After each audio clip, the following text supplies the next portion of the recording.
Hi, அனைவருக்கும் வணக்கம். நம்ம ராஜேஸ்வா விழாக்கில் இன்றைக்கி என்ன பார்க்க போகிறோம்னா, காய்கறிகளை பாருங்கங்க என்ன விலை விற்கின்னு பாருங்கள். ஒரு cauliflower, 1 kilo beetroot, 1 kilo carrot, beans, அவரைக்காய் சேர்த்தே 1/2 கிலோ தான். இந்த புடலங்காய், பச்சை மிளகாய் வெண்டைக்காவும் கத்திரிக்காயும் போட்டு பச்சடி வைக்க போகிறோம். அதுக்கப்புறம் முட்டை வேக போட்டிருக்கேன். இது என்ன குழம்புனா குருமா குழம்பு தான். உருளைக்கிழங்கும் கத்திரிக்காய் இதெல்லாம் போட்டு, கத்திரிக்காய் போட்டால் நல்லாயிருக்கும் குருமா குழம்புக்கு.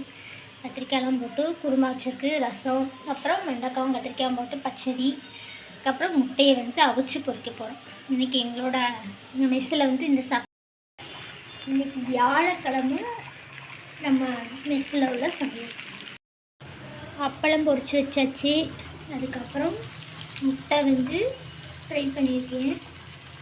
ஏன்னா குருமா குழம்புக்கு கொஞ்சம் உரப்பா முட்டை சாப்பிட்டோம்னா நல்லாயிருக்கும் அப்படின்ட்டு ஃப்ரை பண்ணியிருக்கேன். கறி மசாலா பொடி, வெட்டைப்பொடி உப்பு போட்டு முட்டையை வச்சு பொரிப்பேன். ரசம் வச்சாச்சு. ஒரு தடவை சோறு எடுத்து வச்சாச்சு.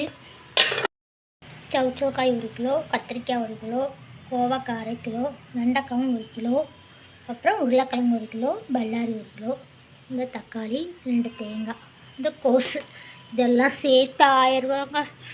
கஷ்டமாக இருக்குது. எங்களை மாதிரியே மெஸ்ஸெல்லாம் வச்சு நடத்துகிறவங்களுக்கு ரொம்ப கஷ்டம்தான். ஏன்னா இந்த கார்த்திகை, மார்கழி, தை மாதம் வர தான் கூட இருக்கும் காய்கறி விலைகள். அதே அமௌண்ட்டு தான் வாங்குவோம். ஆனால் அந்த நேரத்தில் ரொம்ப கஷ்டமாக இருக்கும். மீன் விலையும் ஜாஸ்தியாக இருக்குது, போட்டு போகலை அப்படின்ட்டு. இங்கே இவ்வளோ தான் காய்கறி. இந்த காய்கறி மட்டும் 1150 ரூபா. ரொம்ப கஷ்டமாக இருக்குது. எங்களை மாதிரியா கஷ்டப்படுறவங்களுக்குலாம் ரொம்ப கஷ்டம்தான். இப்போ பச்சடியும் ரெடி ஆயிடுச்சு.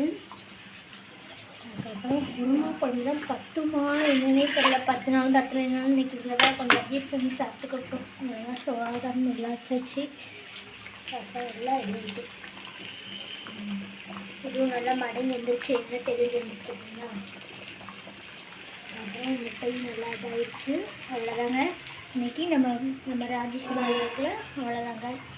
ஓகே, பாய். அடுத்த வீடியோ பார்ப்போம்.